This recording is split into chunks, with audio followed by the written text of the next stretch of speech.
All right, folks, so we finished up that first video on the concepts of Ohm's Law. And so that brings us to the formula itself. Now, the formula, there's actually three formulas.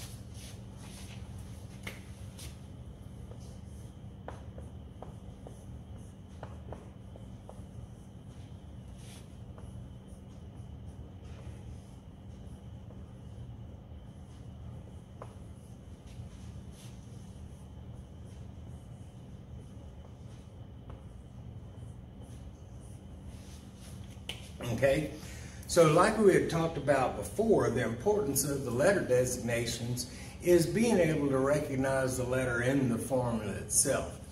And so the first formula, and really the other two are just derivatives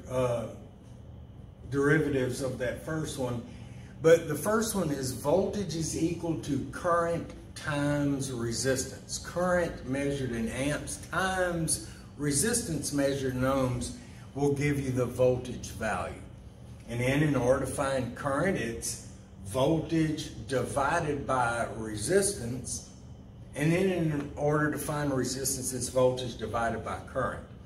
Well, that's three formulas, but we can wrap all three of those formulas up into one formula. I don't know if Dr. Finney explained the pi formula yet, but the pi formula,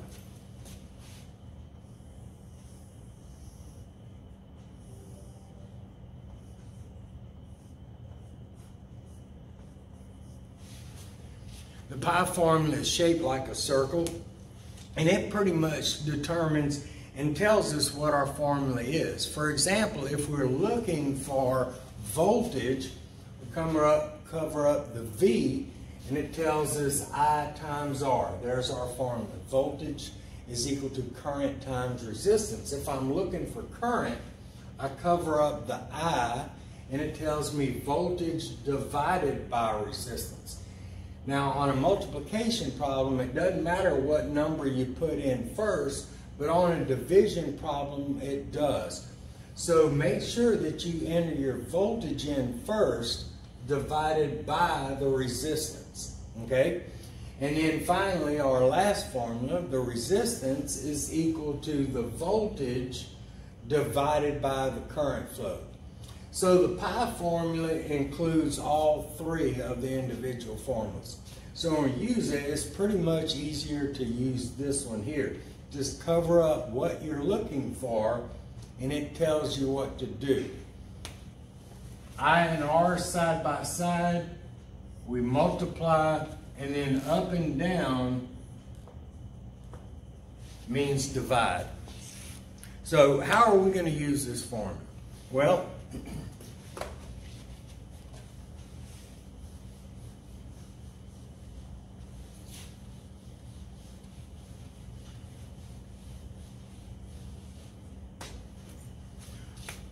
Well, for example,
So I want to also introduce you to a couple of the new schematic symbols over here.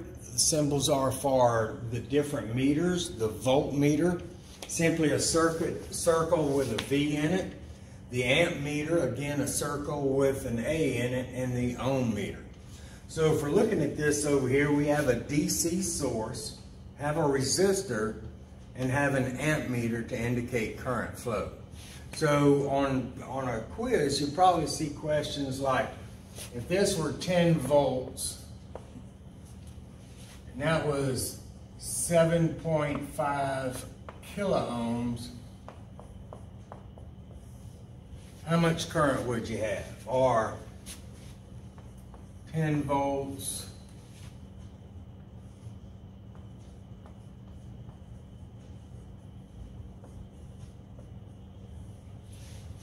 2.4 milliamps, how much resistance would I have? Or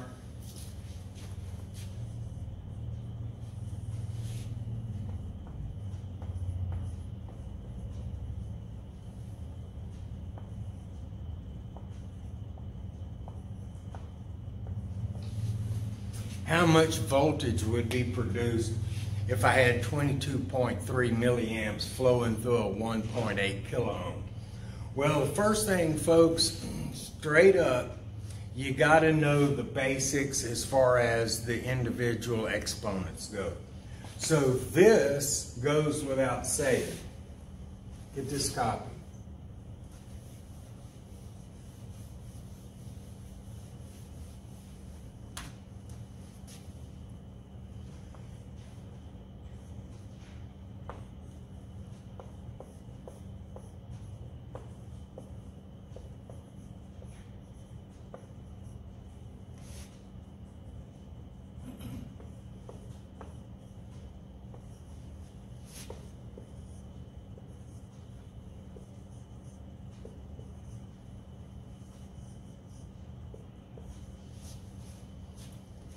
Okay, so we talked about the 4 right there in the middle.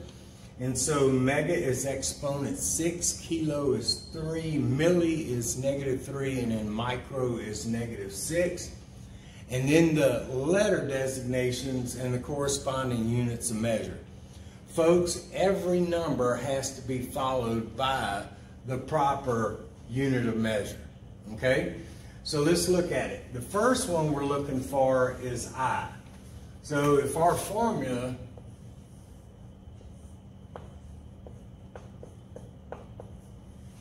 is V over IR, if I cover up my I, because that's what I'm looking for, if I cover up my I, it tells me V divided by R. So what's my V number? Well, it's the number with the V behind it. What's my R number? It's the number with the ohm behind it. So the 10 has to go into the calculator first. So if we do this calculation, I'm going to ask you, does our calculator need to be in engineering mode set up around 3 places? Duh! Yes, it does. It needs to be right there. So we got the calculator in the engineering mode set to around 3 places. I'm going to take the first one, I got the 10 volts. Divided by the 7.5 kiloohms, divided by 7.5 EE3 kiloohms, gotta enter it, or you're gonna get it wrong, equals 1.333 with an exponent -3. Do I write that exponent negative? Heck no, I don't write that exponent 3. I write the milli that goes along with it. Well, that's if I want to get it right. If I want to get it wrong, well, I'll go ahead and write that -3. But I don't think we're here to learn how to do things and get it wrong. So,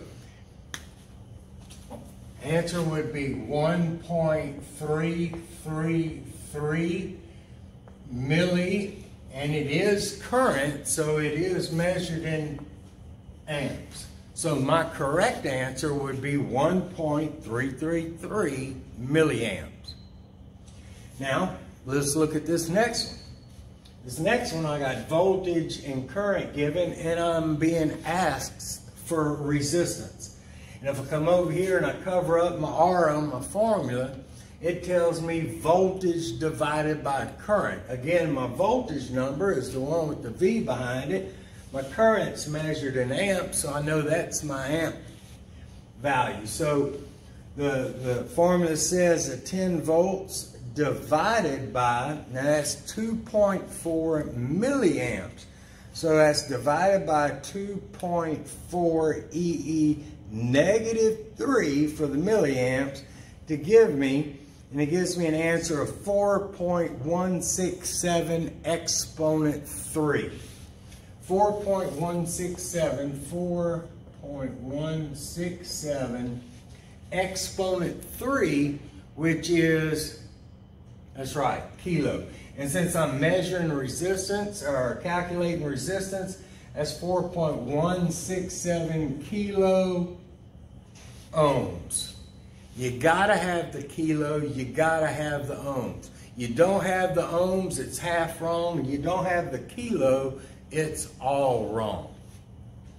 And then last but not least, this one over here, we're looking for voltage.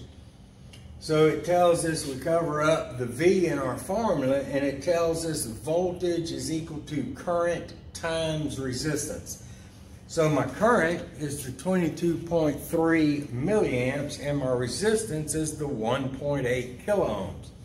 So I take that 22.3 EE milliamps, that would be EE negative 3, and its multiplication times 1.8 EE3 gives you a value of 40.14. No exponent.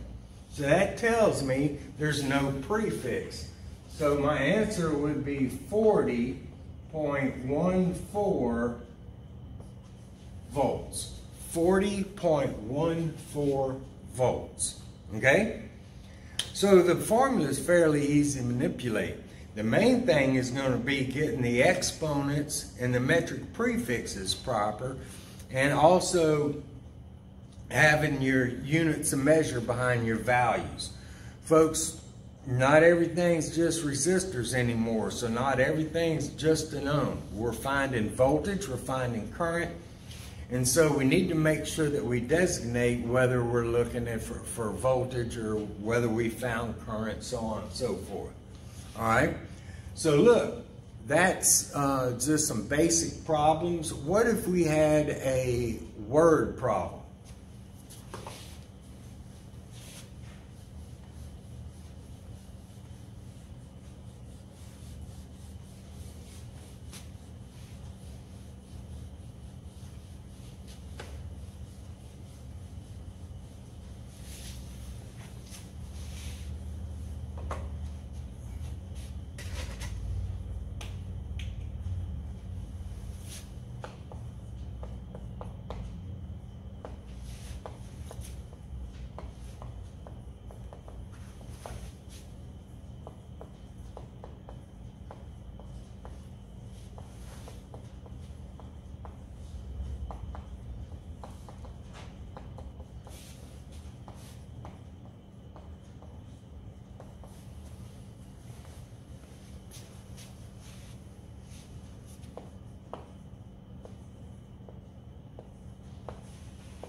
Okay, so got a couple of word problems up here.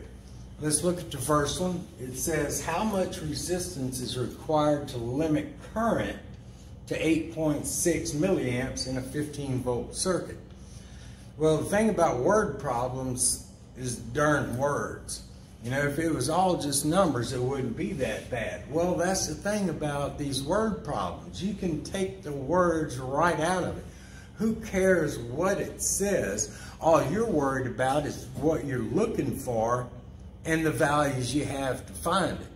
And so if we look at this first one, it's asking how much resistance. Well, how much resistance, since R is resistance, really the question boils down to R equals blank. And so if I go back and look at the formula, cover up the R, it tells me voltage divided by current. Voltage goes into the calculator first. So the voltage divided by the current, if I'm looking through here, I got to know what number is voltage and what number is current. So I'm looking through here, I see the number with the MA behind it. Since I know current is measured in amps, I know that's got to be the current number in a 15-volt circuit. And I know voltage is followed by the V, so that has to be the V number. So I'm going to take that 15 volts, excuse me, take that 15 volts and divide it by that 8.6K. So 15 volts divided by the 8.6, I'm sorry, not K, milli, divided by the 8.6 EE negative 3, that gives me a resistance value of 1.744, and I have an exponent 3. That's right, kilo ohms. So the resistance would be a 1.744 kilo ohm resistor, 1.744 kilo ohms. Looking at the next one, how much current flows? Well, how much current? Well, bottom line, that boils down to I equals blank. How much current? So I'm looking for I. So if I go back and look at the formula, it tells me V divided by R.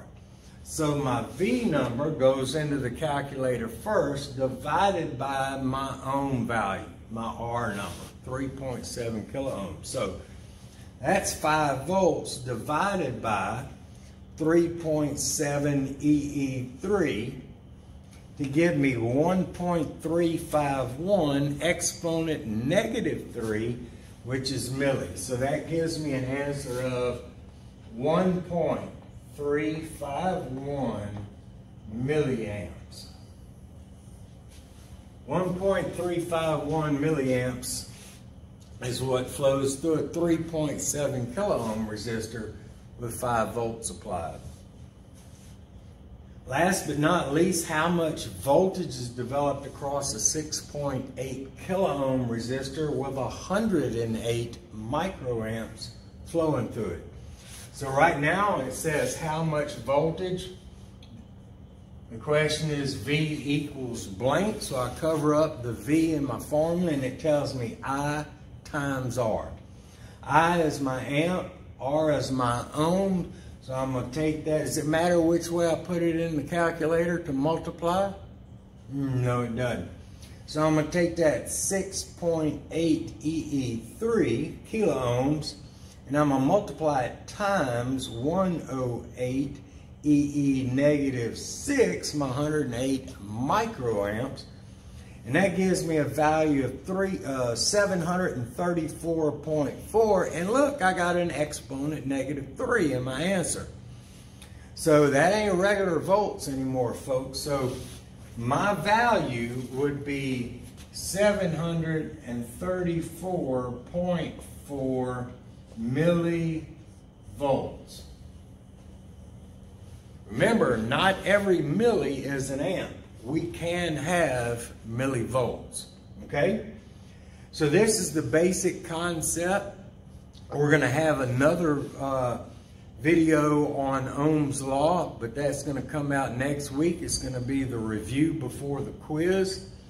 And then the day that we have that, we'll have the review for the midterm, and then we'll start getting ready for the midterm. But remember, folks, God, this is so important. That midterm exam is worth 4 times what all of these quizzes put together are worth. 4 times. And the deal is the exam is going to be on campus, monitored, closed book. So all this stuff that we've been saying, I need you to remember this, I need you to remember that. I know it's been there when you've been taking your quizzes, but folks, it's going to get down to the point where exam time, you're really going to have to know it. You're going to have to be able to generate that number line to move that decimal point. You're going to have to know your color code in order to be able to figure your resistances out. You're going to have to know all of these different things because it is going to be on campus and it is going to be closed book. So make sure that y'all are studying up and actually learning this stuff, okay? So the next video come out, we'll do a review on the Ohm's Law. I'll show you some other finer points. There's going to be a worksheet that goes out with this one. And if you have any questions, feel free, folks, okay? Because Lord knows it ain't free. It's $5 every 15 minutes, okay? So if you have some questions, let me know. All right, thanks.